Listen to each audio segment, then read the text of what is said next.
como vocês podem ver, nesse caso aqui, o modelo estaria muito longe da realidade. Talvez no timing ele até está acertando, né? Mas na magnitude está muito ruim. O modelo não está representando a realidade nesse caso. Então, existe o processo de calibração dos parâmetros do modelo. Então, assim, como a gente não consegue representar, como a gente não consegue obter valores para os parâmetros da natureza, como a gente, na resolução espacial e temporal, como a gente gostaria, as equações do modelo acabam ficando em função de parâmetros. Então, existe o processo de calibração dos parâmetros do modelo, que é um processo iterativo, que testando diferentes parâmetros, pode ser um processo manual ou automático, a gente visa que os dados de saída estejam próximos o suficiente. Em geral, esse dado de saída que é comparado é vazão. No entanto, essa abordagem ela é insuficiente, visto que existem muitas incertezas nesse processo. Quer dizer, existem muitos conjuntos de parâmetros que podem resultar numa mesma estimativa de vazão, que é o conceito de equifinalidade, já apresentado por muitos autores.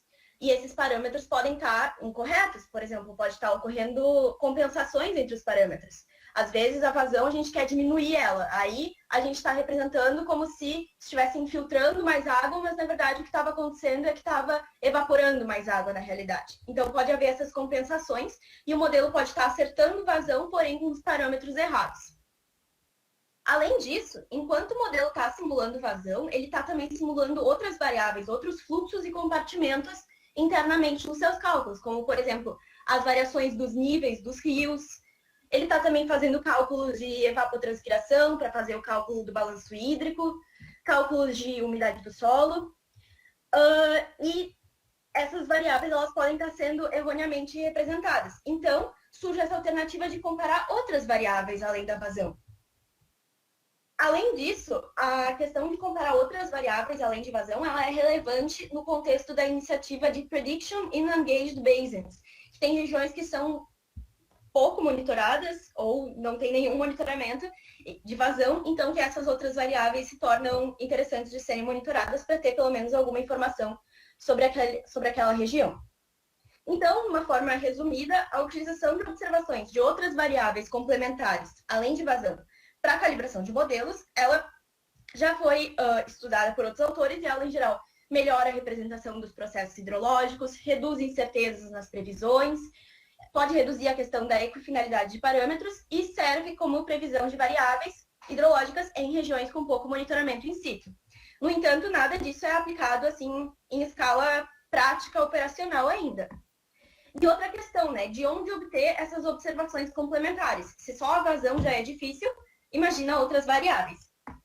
Aí, nesse sentido, se destaca o sensoramento remoto, que cada vez mais, principalmente a partir do século XXI, tem tido missões a bordo de satélites com enfoque no monitoramento de variáveis hidrológicas. Então, aqui eu trago alguns exemplos. Por exemplo, altímetros, que fornecem informações das variações dos níveis dos rios.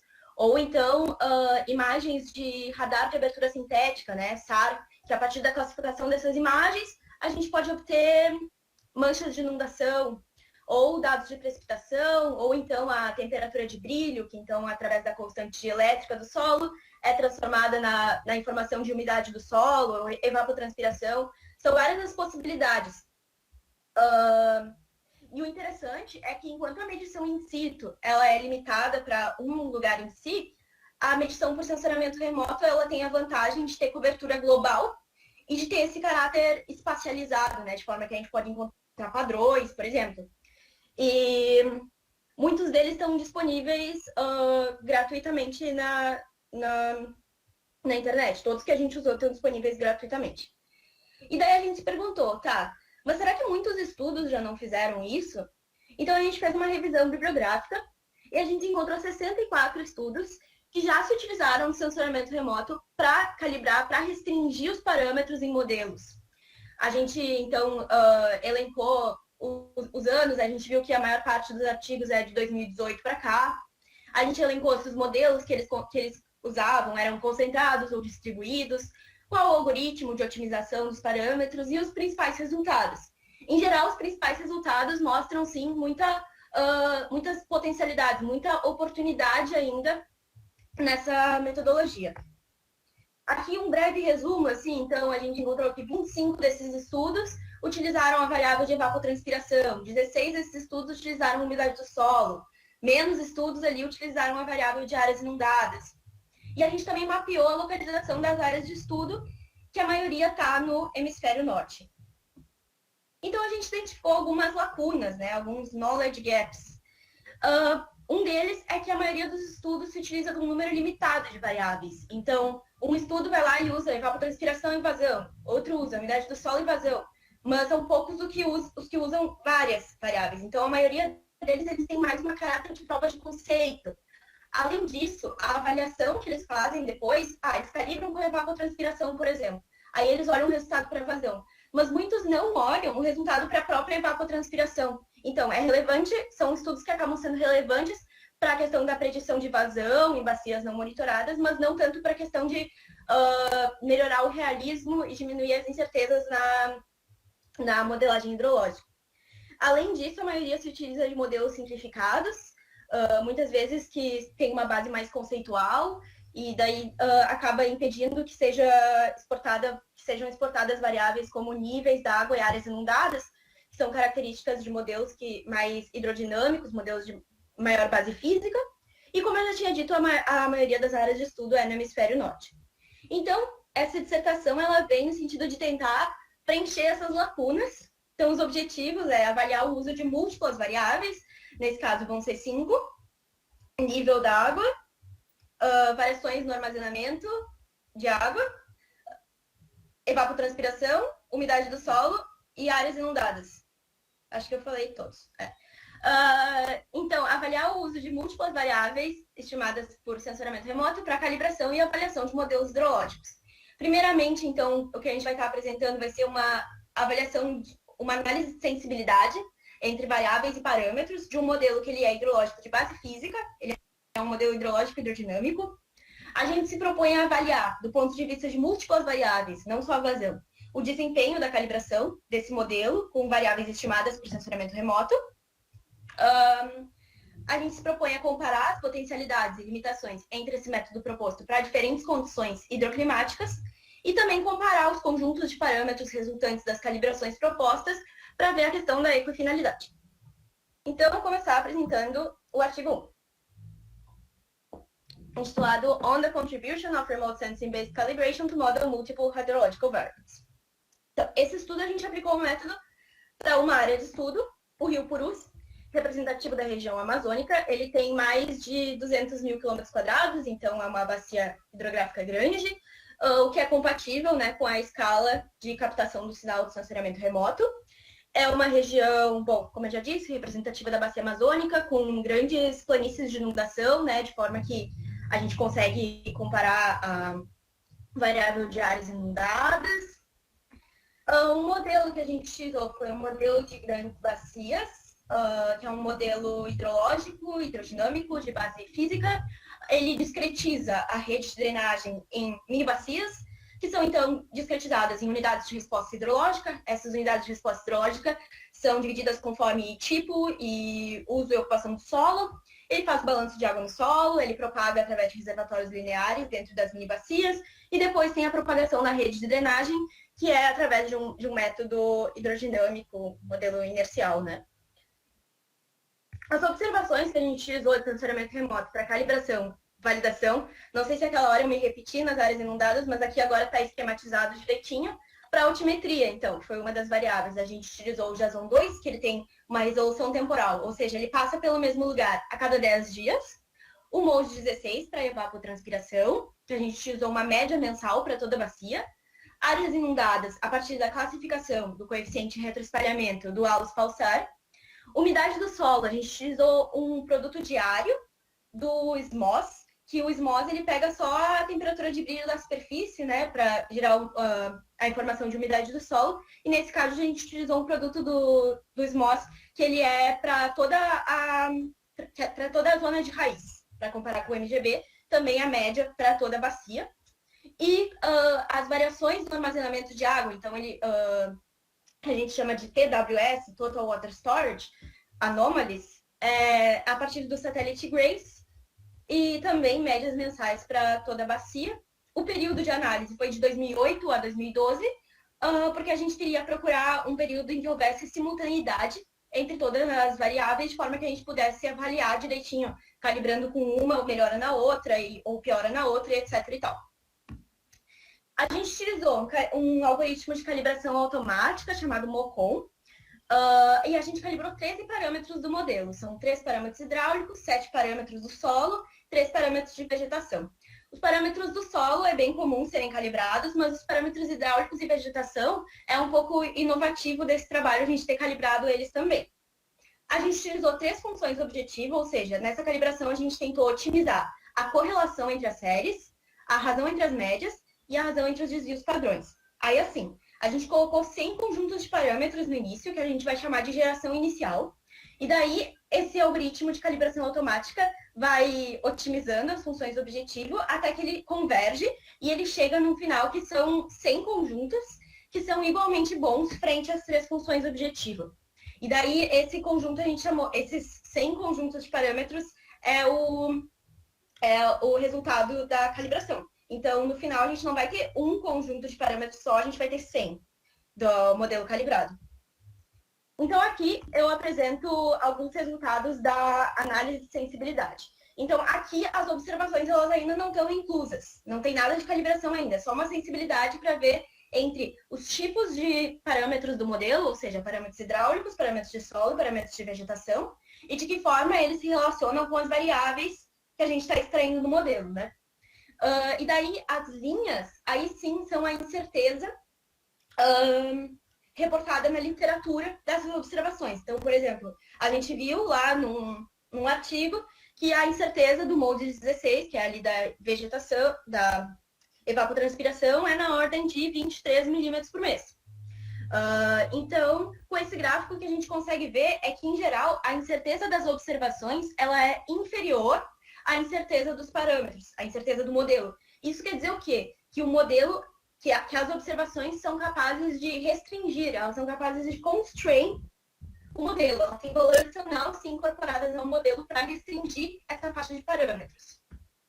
Além disso, esses gráficos têm bastante informação. Eu vou passar para uma parte que eu achei particularmente interessante, que é tanto a evapotranspiração quanto a umidade do solo, elas têm sensibilidade nula aos parâmetros hidráulicos. O que isso significa? Que se depois, quando a gente estiver fazendo a calibração, a gente verificar que uma calibração com evapotranspiração foi obtida através de mudança nos parâmetros hidráulicos, quer dizer que com certeza o modelo está acertando pelos motivos errados, né?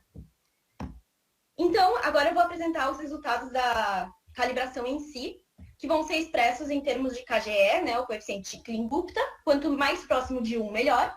E daí eu vou apresentar também em termos de box plots. Então, ali onde tem geração inicial, é a dispersão dos diferentes conjuntos dos diferentes resultados, né? E daí onde tem geração final, a mediana em geral vai ser um valor mais próximo de 1, porque o modelo melhorou. E esse índice de melhora a gente vai medir com essa fórmula, que relaciona o KGE mediano calibrado e o KGE mediano do modelo não calibrado. Mas primeiro, antes de entrar na abstração dos box plots, eu vou mostrar em termos de séries temporais, que fica mais fácil de visualizar. Então aqui, por exemplo, um primeiro resultado, calibrando com essas outras variáveis e avaliando os resultados para a vazão. O que a gente vê? Que calibrando com a própria vazão, a vazão melhorou. Em amarelo é a geração inicial, vocês veem bem dispersa. Em verde, a geração final da calibração. E em azul é a observação. Então, no caso da evapotranspiração, também melhorou.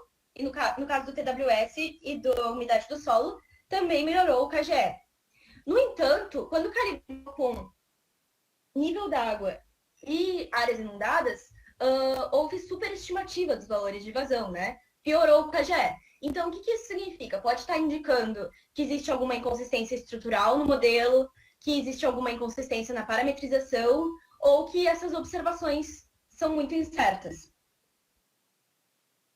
Agora eu apresento outros gráficos, que são calibrando com a vazão, então como é que se comportam as outras variáveis, né? Então, a gente tem que, em quase todos os casos, com exceção de um, a calibração com vazão melhorou as outras variáveis. Isso só não aconteceu para a evapotranspiração. O que é exceção, já que na calibração com a calibração com a evapotranspiração melhorou a vazão. Só que agora a calibração com a vazão não melhorou a evapotranspiração.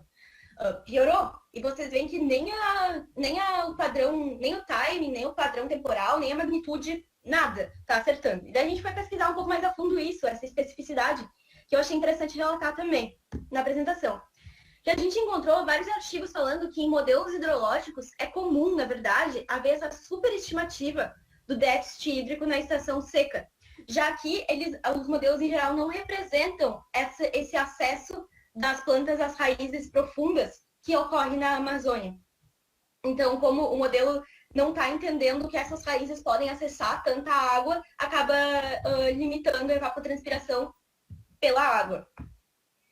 Bom, fugindo agora dessa especificidade da evapotranspiração e voltando então para o quadro geral dos box plots, né?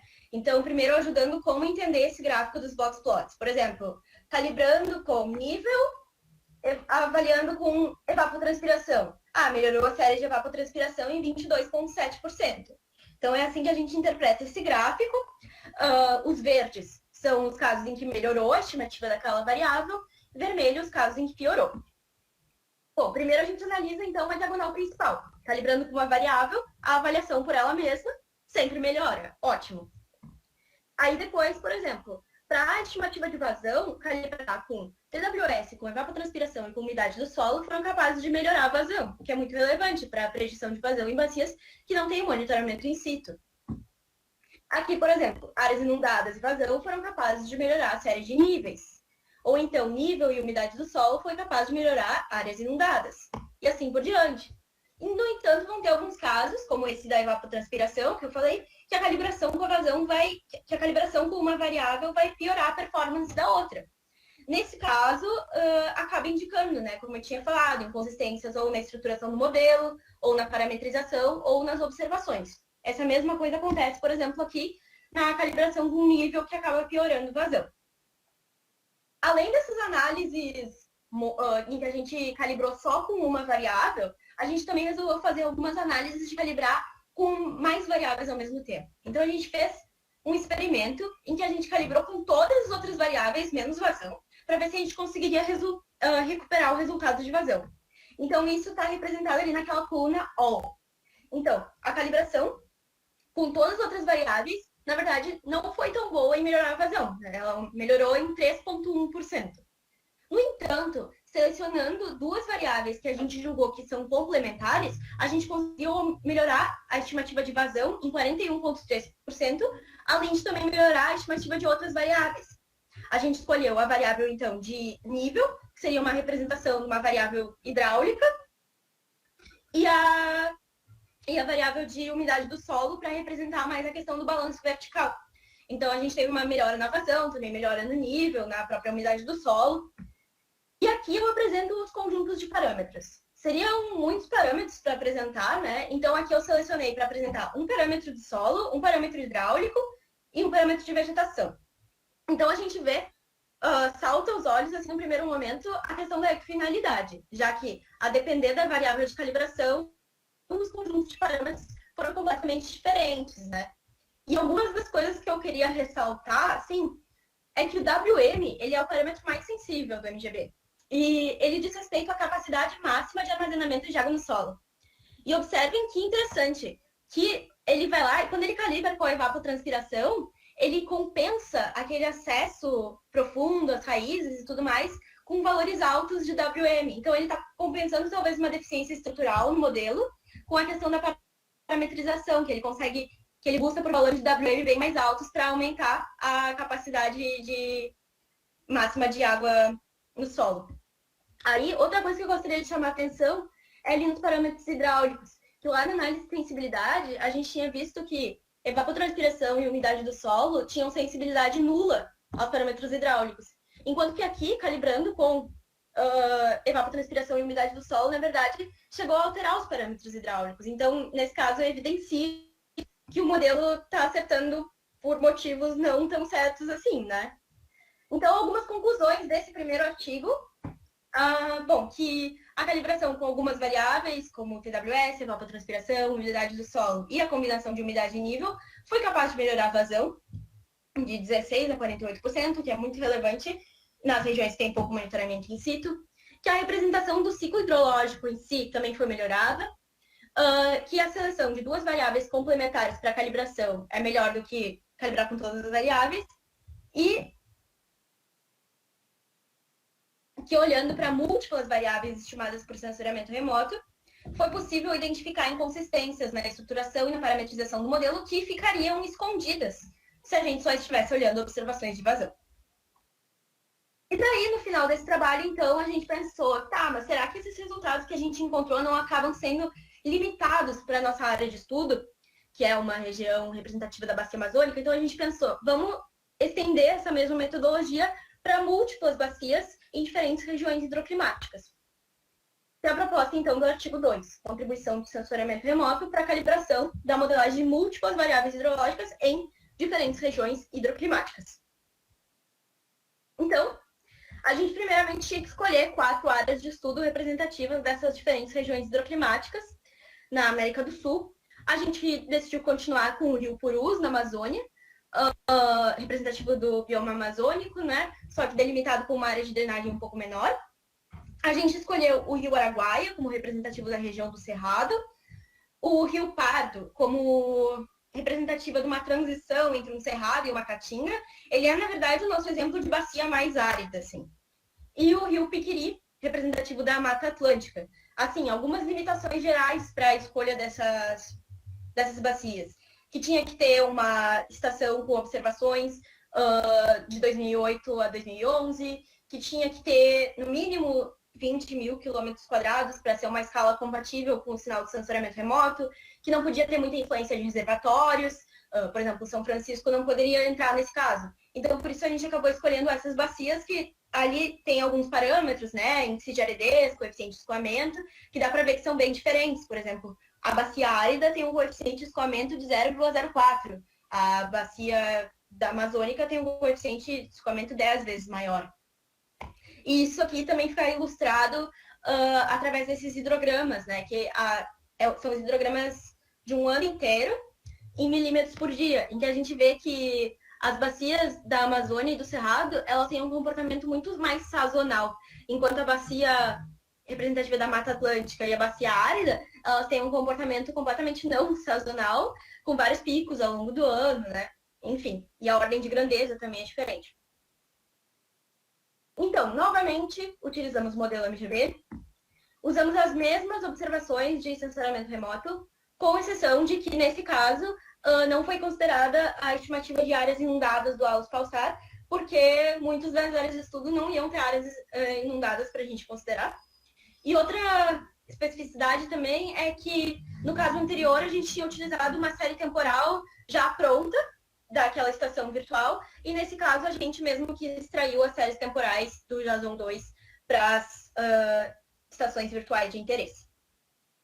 O método de calibração automática foi o mesmo, tem só uma especificidade também, de que antes a gente tinha feito tudo em triplicata, esse aqui, como ainda está numa versão mais preliminar, a gente fez só uma vez, então... E a avaliação dos resultados, o mesmo esquema. Então, aqui eu mostro a delimitação das bacias, sempre delimitadas um pouquinho mais a jusante da estação fluviométrica, para não ter efeitos de remanso, e a delimitação das estações virtuais. Então, aqui eu apresento o primeiro resultado da análise de sensibilidade. Então, é bastante informação também nesses gráficos. Em azul são os parâmetros hidráulicos, em rosa os parâmetros do solo, em cinza os parâmetros de vegetação, em verde os parâmetros de vegetação e em cinza todos os parâmetros. Isso. Então, por exemplo, para vazão e para TWS, chama atenção que eles seguem mais ou menos o mesmo padrão, né? Então, os parâmetros que têm mais influência são os parâmetros de solo, seguidos pelos parâmetros de vegetação e, por último, os parâmetros hidráulicos, independente da área de estudo, né? Ou então, de novo, eu chamo atenção para a influência nula dos parâmetros hidráulicos quando se trata ainda não estamos falando de calibração. Quando se trata da influência nas variáveis de evapotranspiração e umidade do solo, né? Então, aqui eu apresento os resultados das séries temporais para as 4 áreas de estudo. É muita informação, né? Então, a gente transformou novamente essas séries temporais em box plots. Então, aqui eu apresento os 4 box plots. São 5 variáveis, né? 5 variáveis de calibração, validação. Então, são 25 quadradinhos para cada área de estudo. Ao todo, 100 quadradinhos. Quanto mais verde, melhor. Quanto mais vermelho, quer dizer que a calibração com aquela variável piorou a estimativa da outra. Então, eu contei o número de quadradinhos que tem melhora maior do que 15%, e são 36 desses 100. Então, em diversos casos, sim, as observações de sensoriamento remoto, elas foram úteis para melhorar a estimativa de outras variáveis hidrológicas. Em 57 desses casos, ficou entre menos 15 e mais 15, não sendo muito conclusivo. E, em alguns casos, teve algumas pioras, né? Em 7 desses casos, a calibração com uma variável piorou a estimativa da outra. O que indica, né, de novo, inconsistências no modelo, na parametrização, na estruturação ou na observação. Eu gostaria de chamar a atenção que o Piquiri, ele se destacou assim como o melhor modelo. Ele é o que tem mais quadradinhos verdes. Então, ele é um modelo que apresenta maior consistência assim, estrutural, que a calibração com uma variável realmente melhorou a outra. Eu diria que é o modelo mais realista entre esses 4. Enquanto que no Pato, a região do árido, né, se destaca talvez como o pior modelo, que tem mais quadradinhos vermelhos. Pode ter relação, por exemplo, com alguma limitação do modelo MGB na representação de bacias áridas, ou então pode ter relação com a estimativa de parâmetros a priori. A estimativa de parâmetros a priori, no geral, a gente utilizou uma dispersão relatada na literatura e tudo mais, que é a partir da qual a gente fez aquelas análises de sensibilidade. Mas, na verdade, esses parâmetros podem estar muito distantes do que é a realidade para uma bacia árida. Então, nesse caso, talvez se a gente começasse com um conjunto de parâmetros mais adequado, ele iria conseguir convergir melhor. Gostaria também de ressaltar que a evapotranspiração foi a variável que mais se destacou. Como é que eu estou no tempo? Eu parei de contar, mas eu acho que deve estar uns 30 minutos. Tá? Com relação aos parâmetros, aqui eu apresento, então, para aqueles 3 mesmos parâmetros representativos dos diferentes tipos, né? Um de solo, um hidráulico e outro da vegetação, para as 4 áreas de estudo. De novo, a questão da ecofinalidade fica muito saliente, né? São diferentes os conjuntos de parâmetros para resultar numa mesma estimativa. E outra coisa que chama atenção é que a dispersão dos parâmetros entre as diferentes regiões, ela é da mesma ordem de grandeza, de calibrando com as diferentes observações. E algumas conclusões, então, desse segundo artigo seria que a evapotranspiração foi a variável que ofereceu mais contribuições às estimativas de vazão, e para a estimativa de outras variáveis, em alguns casos melhorou, mas nem sempre, indicando então a questão de incertezas na estruturação, parametrização ou na observação. Dentre as 4 áreas de estudo, o modelo mais realista é o do Piquiri, seguido pelo Tupurus, Araguaia e o árido do Rio Pardo, o pior. E, em geral, o modelo convergiu para diferentes conjuntos de parâmetros, a depender da variável de calibração. Isso salienta que, dependendo dessa variável, o modelo busca acertar por motivos diferentes. E que a abordagem de utilizar diferentes variáveis estimadas por sensoriamento remoto se mostrou útil, então, para enriquecer a modelagem de variáveis hidrológicas, além de vazão. Então, por último, algumas considerações finais, foi que esse estudo propiciou verificar diferentes potencialidades e limitações do uso de variáveis hidrológicas estimadas por sensoriamento remoto para calibração e avaliação de modelos hidrológicos. A gente fez, né, uma revisão bibliográfica de quem é que já tinha feito isso, encontrou lacunas, desenvolveu um método para verificar algumas coisas em uma área de estudo, replicou para diferentes regiões hidroclimáticas, e nessa trajetória toda, a gente também encontrou diversos desafios, diversas oportunidades, como, por exemplo, a questão da calibração considerando multivariável, né, que a gente chegou a fazer alguns experimentos, ou então a questão de considerar métricas que sejam espacializadas. Não considerar uma média para a bacia inteira, mas talvez considerar o padrão espacial das informações de sensoriamento remoto. Também utilizar séries longas, ver a questão das funções de objetivo. Então, talvez um trabalho ambicioso, e ainda teriam muitos outros pequenos aspectos para serem tocados, mas no geral a gente conseguiu ser conclusivos, sim, sobre as diferentes potencialidades dessa metodologia. Então, eu concluo por aqui. Eu gostaria de agradecer muito. Gostaria de agradecer ao professor Rodrigo Paiva e ao Ayan, que é doutorando ali no HGE, à banca, por terem, pelas discussões do plano e pelas discussões que vieram agora. Também aos colegas do HGE, porque essas simulações, às vezes, elas demoravam dias, semanas, então eu usei muito os computadores do resto do pessoal para fazer um processamento em paralelo manual. E também a todo mundo que está assistindo agora, que ajudou ao longo desses 2 anos aí. Muito obrigada, gente. Espero que tenha sido esclarecedor. E é isso. Obrigada. Palmas virtuais, né? Muito bem, excelente, Lili. Foi muito boa a tua apresentação. Muito bom. Então tá, gente. A gente poderia passar para a segunda etapa, né, da defesa, da banca de defesa. E vocês precisam de intervalo ou podemos tocar direto? Pode ser 1 minuto, Rodrigo. 1 minutinho? Tá. 1h30, talvez. Tá. Então todo mundo tem direito a 1 minuto de intervalo.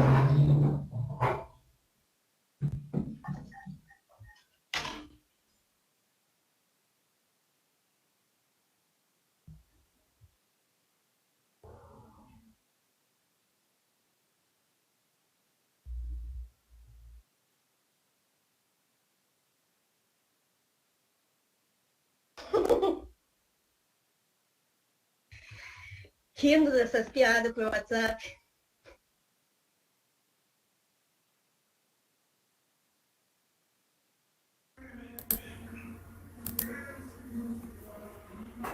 Obrigada. Bom.